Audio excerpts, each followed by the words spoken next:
It's the Blues Rock Show with Pete Francis and Willie Witten. Welcome to the Blues Rock Show. Pete Francis alongside Willie Witten. Today, our special guest is Matthew Scott. He's been carving out a name for himself on YouTube in the last couple of years, and he just released a very strong debut album. Mirrors. Matthew, how's it going? It's going great. How are you guys doing? Doing well. So obviously you're very known for guitar. You've got your YouTube channel. You restore vintage guitars. What set you on the path to guitars? Like, how did you get started? When did you start playing? What was the spark for you? Well, first, I want to say thank you guys for having me today. And thanks for what you guys do, putting a spotlight on blues rock music in today's world. I think it's really awesome. So thanks to you guys. But I started playing guitar when I was 12 years old. My dad helped me get into it. And I can remember as a kid, my dad would play me a bunch of old records. And that's how I got into music, and then ultimately guitar, So you say you just got into it. There's a lot of stories that are similar to yours, but obviously, anyone who's been on your YouTube channel seems that you've taken it the extra mile. So I want to dig deeper into that and ask you, Matthew, sure, your dad introduced you and you had an interest, but what was it? What was the turning point, if there was one, that drove you down this path of serious involvement in this? Because you have gone way farther than most anyone does down this path of music and guitars. Well, thanks for saying that, man. I mean, as a kid, I was highly impressed by, all the heroes that we look up to in the guitar world. And I think I kind of made a decision. I wanted to try to do that someday. And I didn't know how I was going to go down that path or where it might lead. But, listening to those records my dad introduced me to, I started discovering all those guys played certain guitars from certain eras, and I got really fascinated by that as a kid, I can remember. And those guitars were totally unattainable, but over time I discovered creative to find them, and then I documented them on YouTube, and here we are today. But that's part of the journey that has led me to where I'm at now. How did you get started on YouTube? What made you say, you know what, I want to start up a YouTube channel? I love guitar. What made you do that?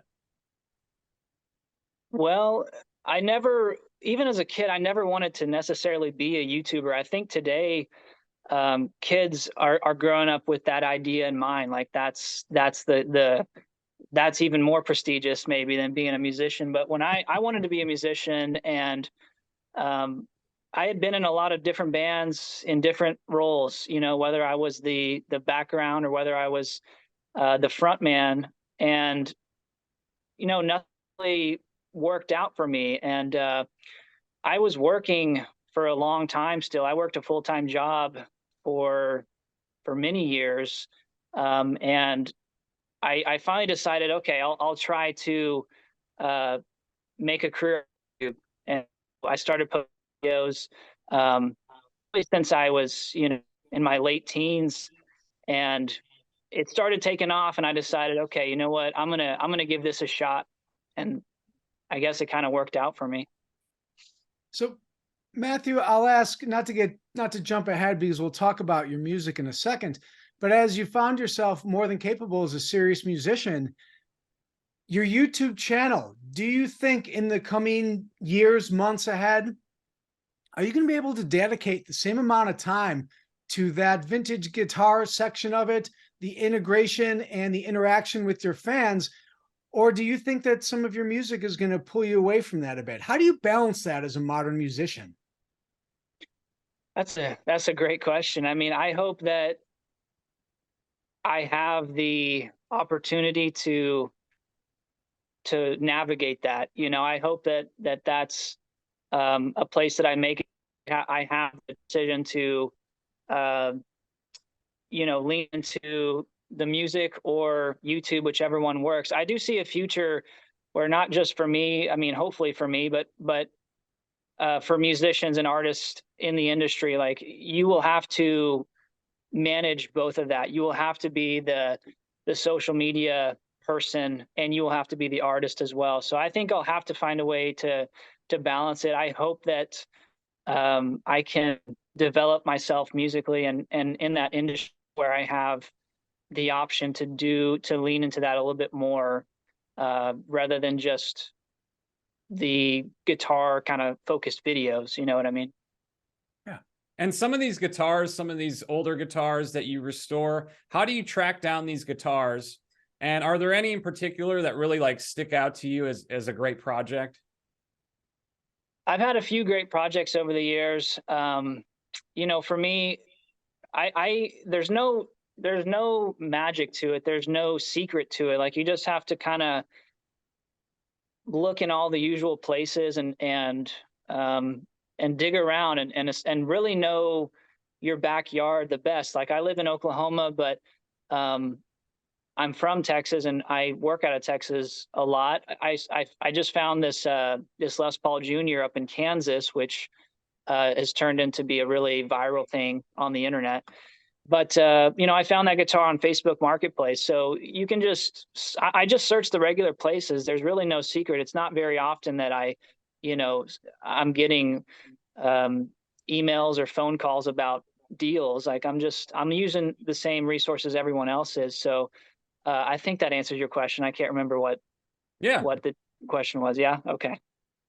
All right, let's shift towards Mirrors. This is your debut album. It's available to be listened to right now on streaming services. The album's coming out. You can go get that from your site. But Mirrors, speaking of a boy from Texas who lives in Oklahoma, who is down in Texas, if I'm correct, you recorded this album at Arland Studios down here right in Austin where I live. Is that correct?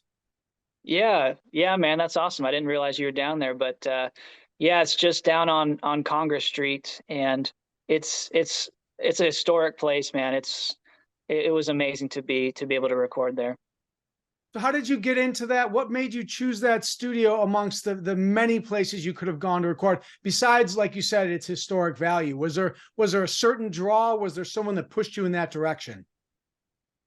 Yeah, you know, in Oklahoma, that's where me and my band are operating out of, and that's kind of where we put this thing together. And so we started here trying to make the record, and we just couldn't find a place where it was coming together. And so I started asking around, and through a friend of a friend, Eric Zapata, who plays guitar for Gary Clark Jr., he gave me the cell phone number to the head engineer at Arland, and his name was Jacob Skiba. And so I remember, this was a couple years ago now, I sat on Jacob's number for a while. I was kind of scared to call him. He had worked with some really major people, and he's won Grammys, and I thought, man, this could be my best chance to make the record I want to make. So I finally called him, and he was the nicest guy ever.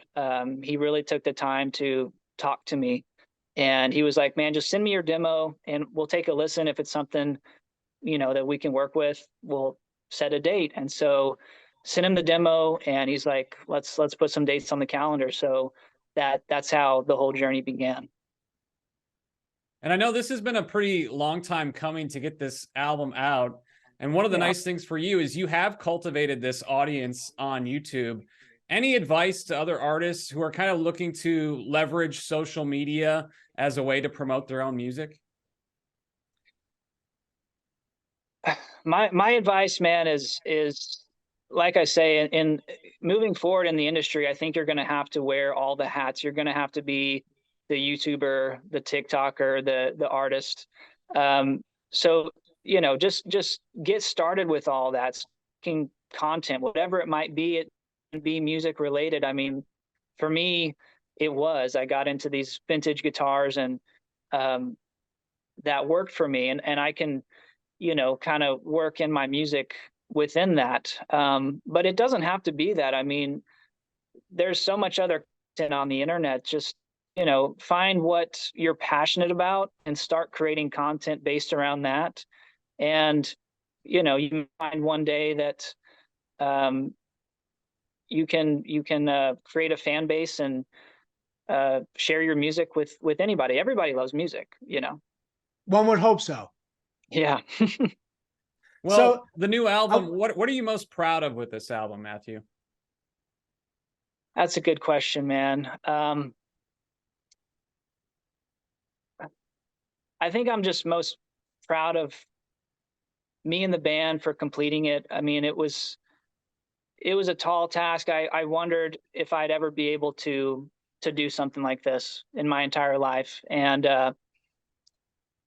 so I'm proud that we went down there, we made the record we wanted to make, and we did it completely independently. You know, we made the decisions, we made the hard calls, and we made the record we wanted to make. And so we can stand on that no matter what happens. We made the record we wanted to make. So I'm proud of that. quick question. I don't want to drag this too long. You've got some songs. You got Where You've Been. That's the lead single. Obviously, the title track mirrors itself as a very introspective song. There's a couple headliners. Matthew, one song that you think that might fly under the radar on a first listen that you would like listeners to pay a little more attention to and give a couple more listens to, maybe the dark horse, so to say, of the album. That's a great one. I think the dark horse is probably Rest the Ones. I've got a lot of people that reached out to me about that song, and it was one that, I mean, we thought it was a cool B-side track, but I honestly thought it was something different that people wouldn't connect to. And it seems some people have, so I don't know. That would be an interesting B-side track to check out. Yeah, I like that one too. So Thanks for a lot, people man. who want to listen to the album, where can they find it, and where can they find you on social media?